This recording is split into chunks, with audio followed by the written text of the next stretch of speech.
Wesh la famille, j'espère que vous allez bien. On se capte les gars pour une nouvelle vidéo. Enfin, la vidéo sur P.Diddy. Elle a mis du temps à sortir, mais en fait, il y avait énormément de choses. La vidéo va être longue et en plus, j'ai pas pu tout mettre. Je voulais mettre tout ce que j'avais sur P.Diddy, tout ce que j'ai pu trouver sur internet. J'ai pas pu tout mettre. Voilà, il y a trop de trucs en fait. En fait, je voulais faire plusieurs parties et tout, mais il y aura peut-être une autre partie, donc une partie 2 si la vidéo vous plaît. Donc je verrai par rapport aux stats et tout. Mais voilà, pour l'instant, j'ai pas pu tout mettre, mais j'ai mis l'essentiel et j'ai vu que énormément de youtubeurs ont déjà fait des vidéos sur l'affaire. Donc moi, ce que je vais faire, c'est que je vais mettre beaucoup de vidéos. Donc en fait, moi, je vais pas faire que parler dans le vent. Je vais vous mettre beaucoup de vidéos traduites que j'ai pu trouver sur les réseaux. Bien sûr, avec le crédit de ceux qui ont traduit la vidéo. Et vous allez voir qu'il y a des trucs de malade mental. Voilà, il y a des trucs de fou.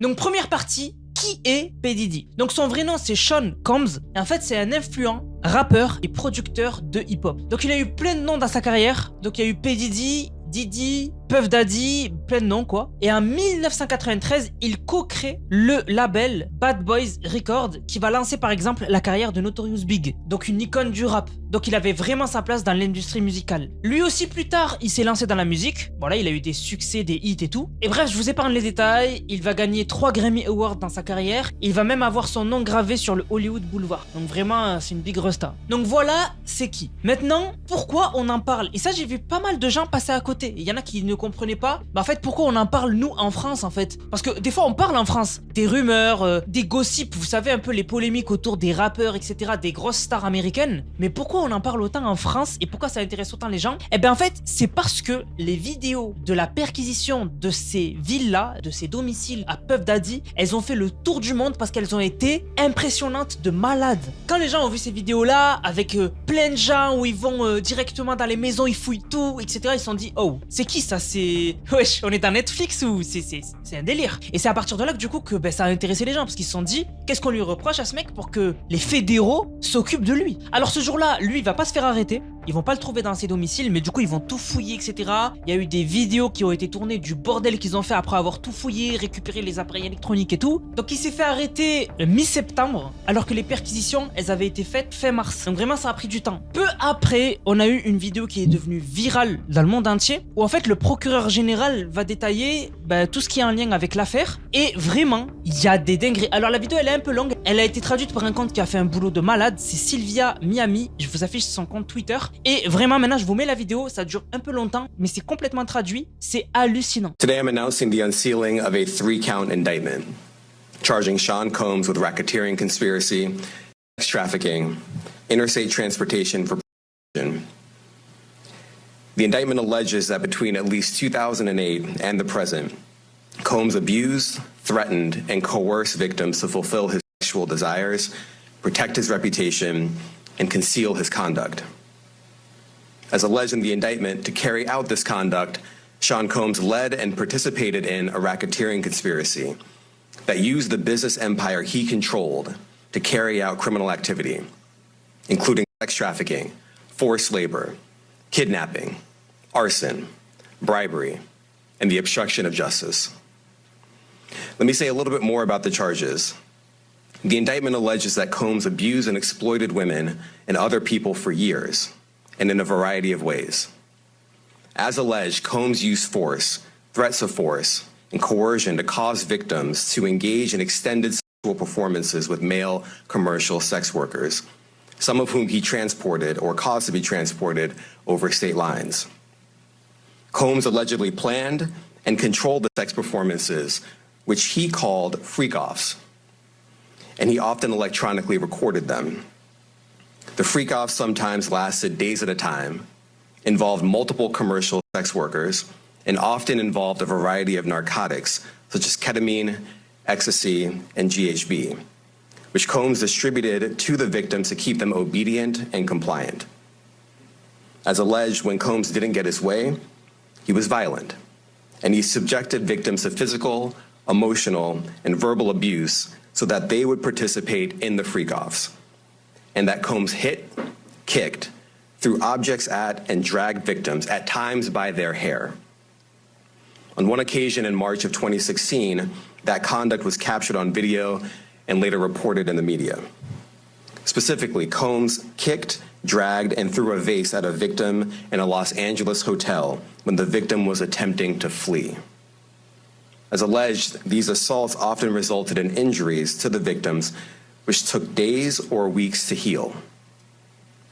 In addition to the violence, the indictment alleges that Combs threatened and coerced victims to get them to participate in the freak-offs.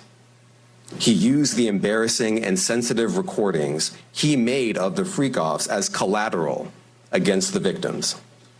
And the indictment alleges that he maintained control over the victims in several ways, including by giving them drugs, by giving and threatening to take away financial support or housing, by promising them career opportunities, by monitoring their whereabouts, and even by dictating their physical appearance. Because of all of this, the indictment alleges that the victims did not believe they could refuse Combs without risking their security or facing more abuse. The indictment also alleges other acts of violence undertaken by Combs and others, including violence against witnesses to his abuse, kidnapping, and arson. The indictment alleges that on more than one occasion, Combs carried or brandished firearms to intimidate and threaten victims and witnesses. Now, Combs did not do this all on his own. As I mentioned, Combs has been charged with RICO conspiracy. He used his business and employees of that business and other close associates to get his way. Those individuals allegedly included high-ranking supervisors in the business, personal assistants, security staff, and household staff. The indictment alleges that those individuals facilitated the freak-offs. They booked the hotel rooms and stocked them with the supplies, including drugs, baby oil, personal lubricant, extra linens, and lighting. When the hotel rooms got damaged, they helped clean it up. They arranged for victims and commercial sex workers to travel for the freak-offs, and they delivered large quantities of cash to Combs to pay for the commercial sex workers. The indictment also alleges that they helped Combs cover up his crimes.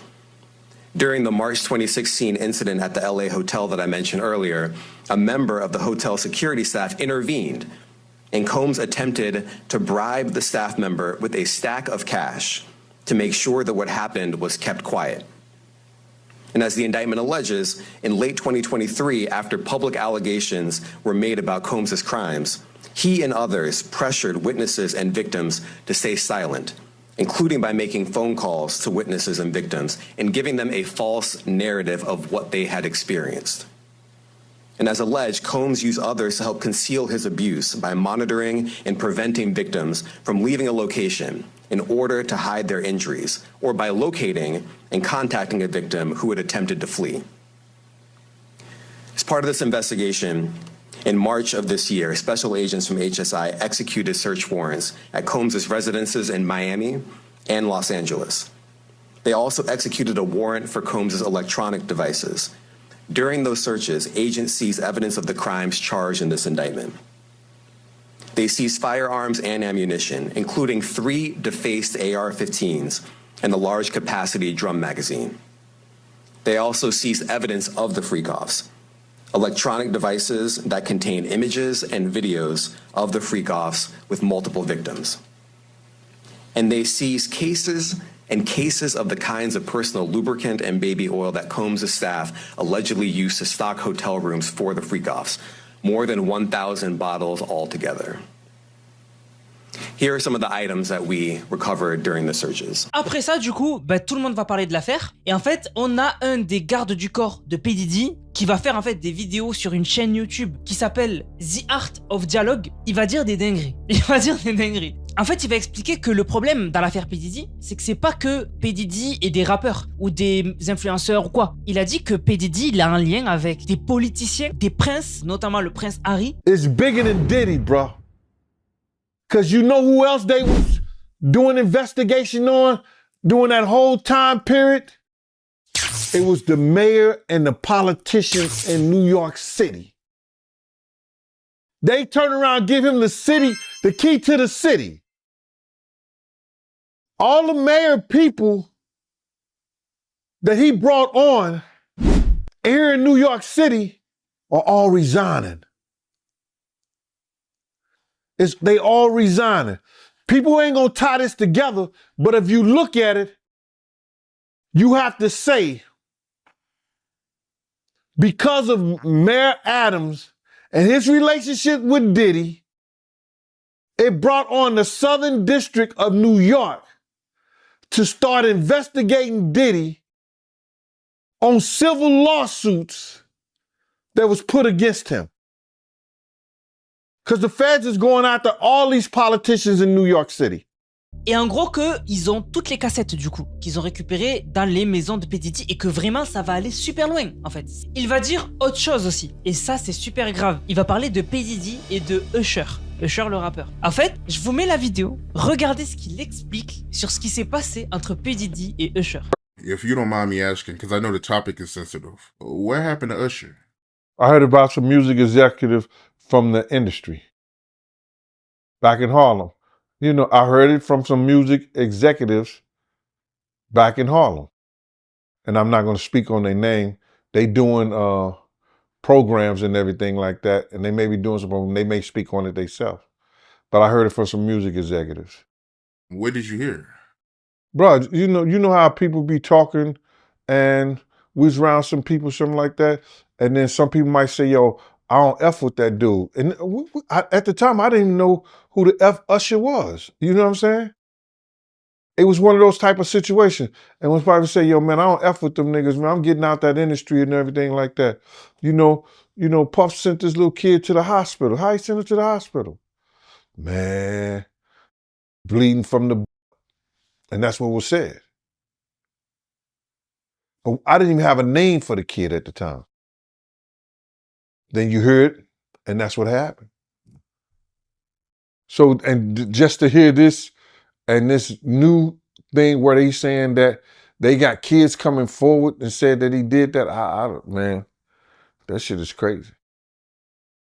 And like I just said, you know, that's just something that I heard. Et le pire, c'est qu'on pourrait avoir des doutes, parce que même lui, il dit que c'est des gens du business qui lui ont expliqué tout ça et tout, et qu'ils étaient un peu évasifs et tout. Le truc, c'est que Usher lui-même, dans une interview à l'époque, il expliquait que très jeune, donc à 14 ans, il vivait avec P.Diddy et il voyait des trucs. Je vous mets la vidéo. I moved to New York City. And I lived with Sean Puffy Combs for a year. That's the crazy thing. Now, that was L.A. Reid's idea, right? We're sending you over to something called Puffy Flavor Camp. There you go.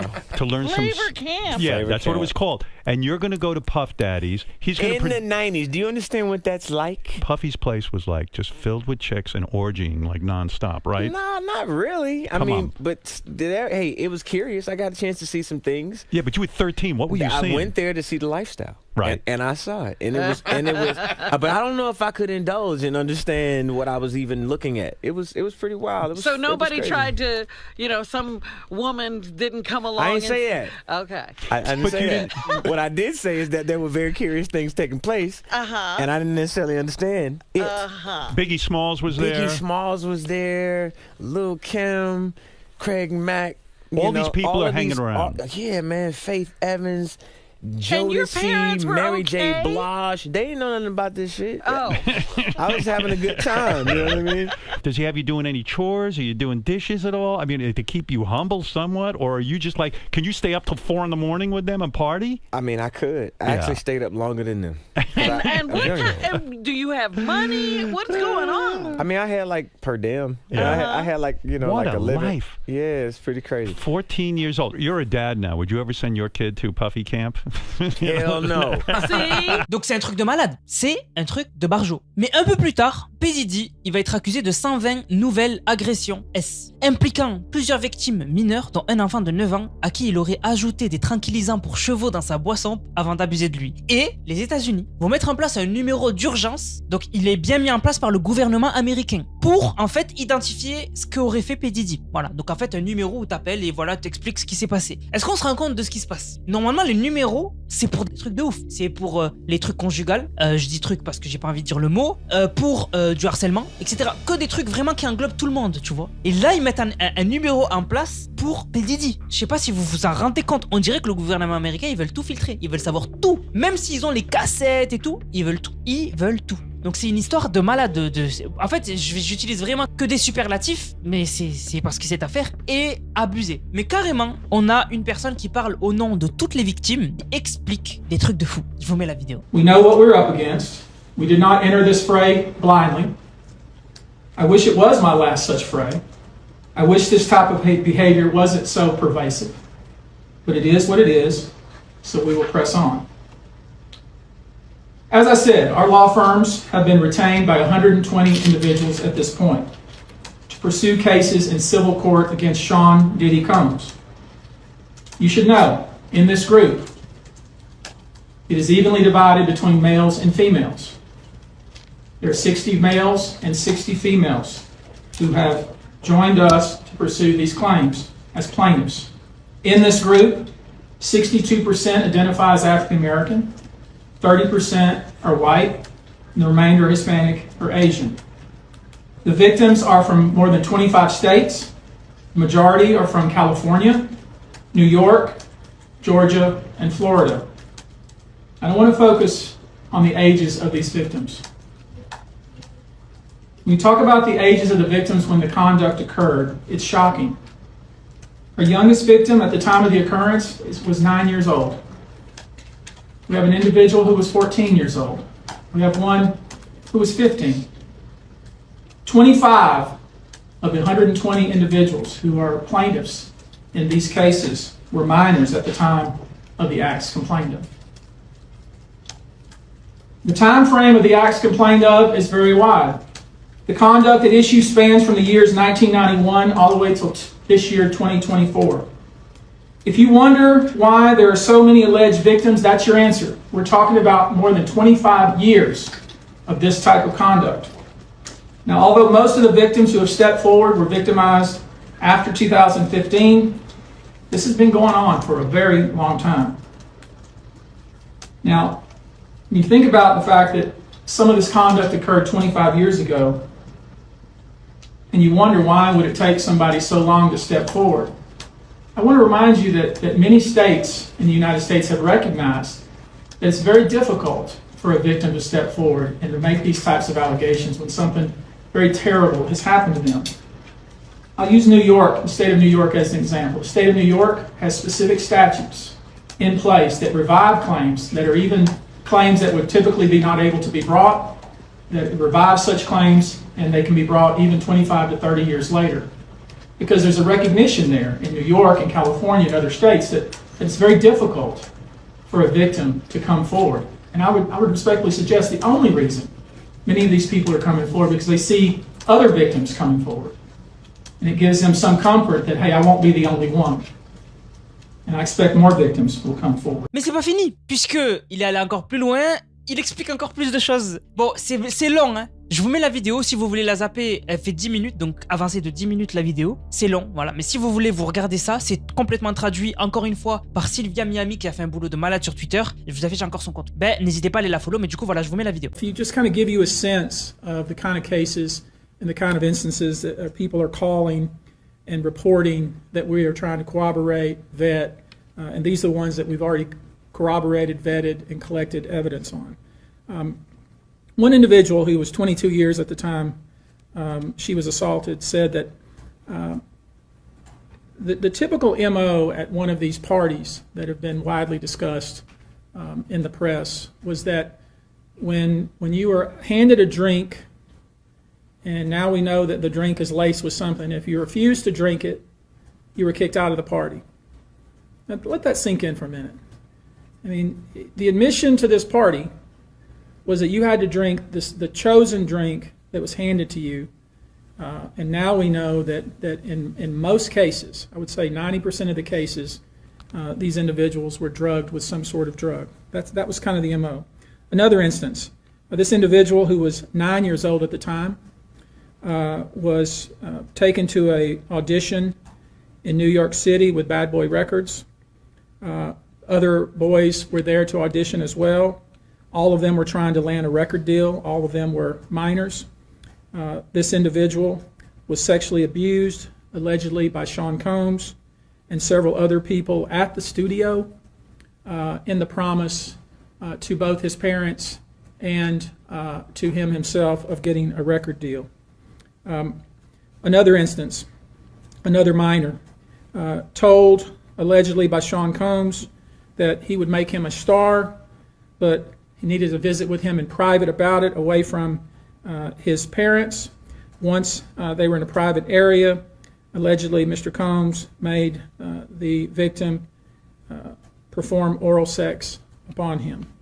Another incident, an individual 15 years old at the time, flown to New York City to attend a party, was drugged, and then taken into a private room, allegedly in the presence of Mr. Combs, where this female individual, minor, was raped, and then other individuals took turns raping her.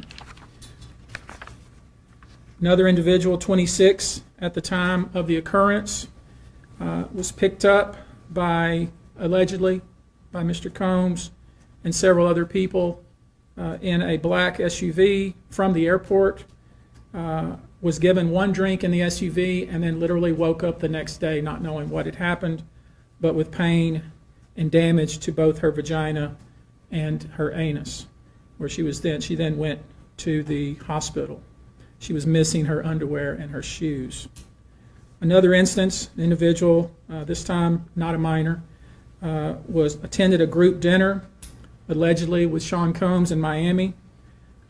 She wasn't drinking because she was pregnant, but whatever she drank at the table, apparently, at least according to her, was laced with something. She blacked out, and she woke up in the same bed, again allegedly, with Mr. Combs in his mansion in Miami. Her vagina and her anus were torn and sore. And I could go on. I mean, literally, you're sensing a theme here. It's the same theme, and it all involves some sort of drug. Biggest secret in the entertainment industry that really wasn't a secret at all has finally been revealed to the world. The wall of silence has now been broken, and victims are coming forward. Our team has had at this point more than 3,285 individuals contact us, with people claiming to have been victimized by Sean Combs.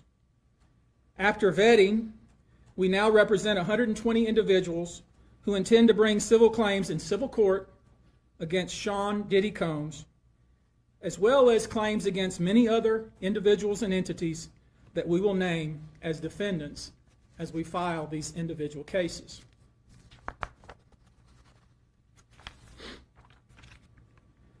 And you should know, to the extent the clients feel comfortable, we also intend to make these individuals available to the authorities, specifically to the FBI. And you should also know a few of them have already been spoken to by the FBI. Now, before we discuss the nature of the claims and claimants themselves, let me comment on the large volume of calls we have received since our first announcement. Even before the indictment of Sean Combs, we had received a small volume of calls and had screened a handful of cases. After the indictment of Sean Combs and the announcement that we were pursuing these claims, the floodgates opened. People who wouldn't otherwise, for a variety of reasons, are now stepping forward to make their voices heard and to pursue justice. But no, most of these people are scared. They fear backlash in their communities. They fear backlash in their own families. They are afraid of retaliation from the perpetrators and their associates. They are rightly afraid for their own personal safety. I expect that through this process, many powerful people will be exposed. Many dirty secrets will be revealed. We know what we are potentially up against. And as is always the case in situations like this, when a celebrity is involved, people can be downright mean and nasty. You would be shocked at the length fans will go, no matter the evidence to the contrary, to defend celebrities they love. I mean, there's a reason for this word fans. They're fanatics. I've personally already been threatened multiple times on social media. And when I agreed to pursue this, I expected as much. This isn't my first rodeo. But victims who step forward to have their voices heard should not be subjected to that kind of conduct. They should not be targeted. I want to say this, and I want to be clear about it. Although we are vetting each call as stringently as we can, I always start with a mindset that I believe victims. I believe victims because I understand the tremendous courage it takes to step forward. So if you're watching this, please hear me.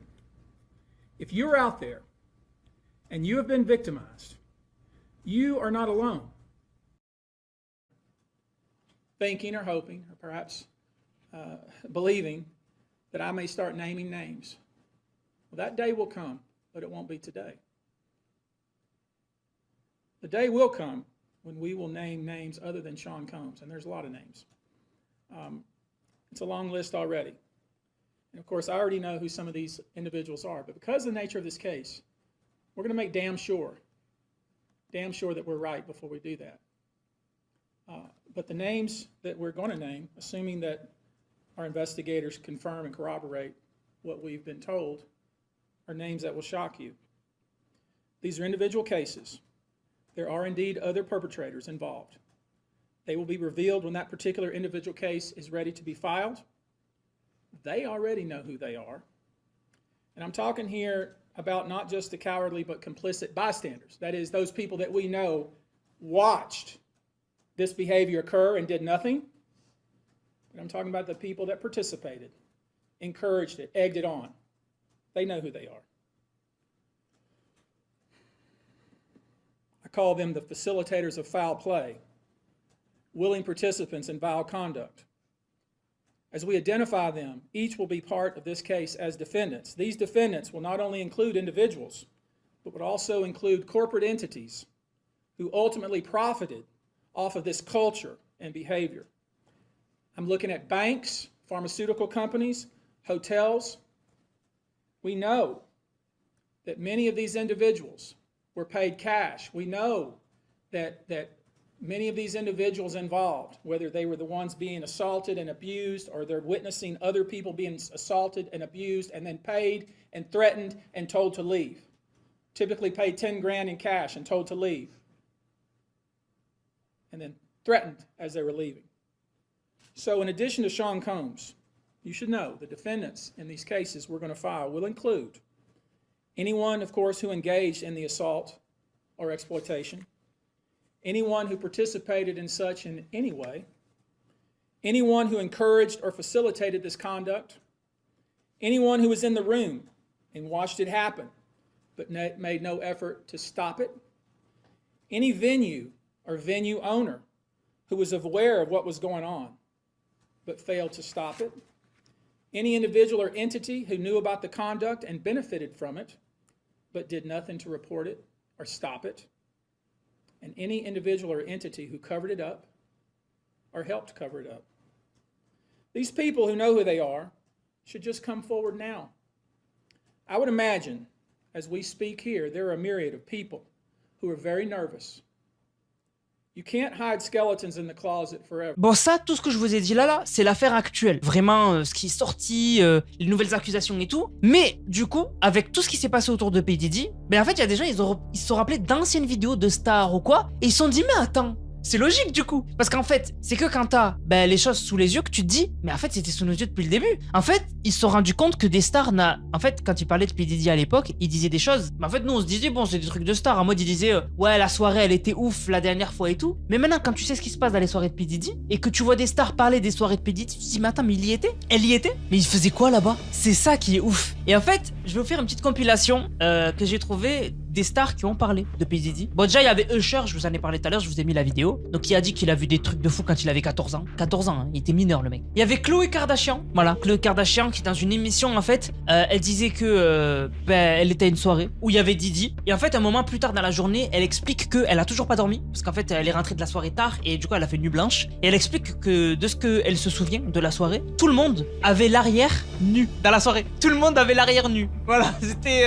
c'était tous ensemble. voilà, tous ensemble, ils étaient proches, si vous voyez ce que je veux dire. Parce que tu montes pas ton derrière à n'importe qui. Voilà, à moins que t'es, voilà, mais normalement tu montes pas ton derrière à n'importe qui. On a aussi Hélène, du Hélène Show, qui a parlé de soirée avec P.Diddy dans une émission devant tout le monde était mort de rire et tout. Mais maintenant qu'on sait c'est quoi ces soirées, bon on se dit, Hélène, il se passait quoi? Tu faisais quoi là-bas? Non, je vous jure que tout le monde est impliqué, hein. Vous vous rappelez de la claque de Will Smith aux Oscars, très connue, voilà, tout le monde en a entendu parler. Et bien juste après, il y a P.Diddy qui est venu présenter les Oscars pour faire baisser la tension. Et en fait, à l'époque, il a dit une phrase. À l'époque, tout le monde s'est dit c'est rien, c'est passé inaperçu. Mais aujourd'hui, on se dit mais ce mec a un... je sais pas, c'est un petit c'est bizarre. Donc en fait, après la claque, là, il y avait beaucoup de tension et tout. Et en fait, il arrive et dit on est sur l'Oscar, fait la cérémonie des Oscars la plus abusée. Tout le monde rigole et tout. Et il dit Chris, l'humoriste qui s'était pris la gifle par Will Smith. Et Will, il dit Chris et Will, on réglera ça tout à l'heure dans la soirée, dans l'after party, dans la soirée entre nous. Ah, ok.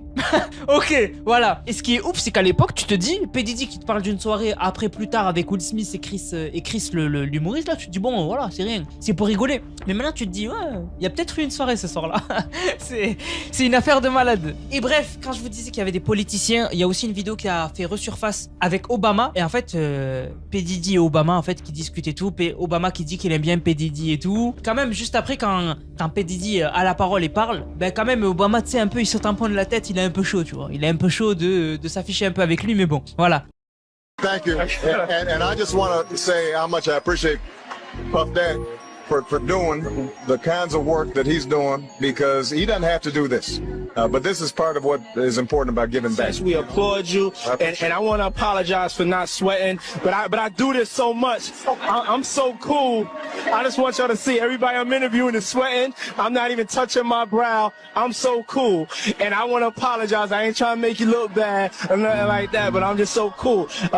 We T-shirt. I tell you, if he was wearing one of those fancy designer clothes he's designing, he'd be sweating. Donc il y a déjà beaucoup de choses, et en fait dans cette vidéo je voulais rajouter une partie sur en fait les théories, parce qu'en fait on n'a pas exactement des vraies infos sur certaines choses, mais on a des théories en fait. Mais j'ai pas pu parce que voilà, la vidéo est déjà très longue. Mais si la vidéo vous a plu, je vous ferai une autre vidéo où justement je rajoute ça. Mais c'est une affaire de malade. Moi j'avais déjà fait une vidéo à l'époque sur l'arrestation de P.Diddy et tout, mais voilà, vous avez été beaucoup à demander une nouvelle vidéo, donc je vous la fais. Mais si voilà ça vous plaît, je vous ferai une autre partie où on parlera des théories sur P.Diddy et tout, et il y a du croustillant, voilà, il y a du croustillant. Du coup la famille, j'espère que la vidéo vous a plu. Si c'est le cas, n'hésitez surtout pas à liker, commenter, partager. On se capte les gars pour une prochaine vidéo. C'est Nanass, prenez soin de vous. Bang, bang, bang.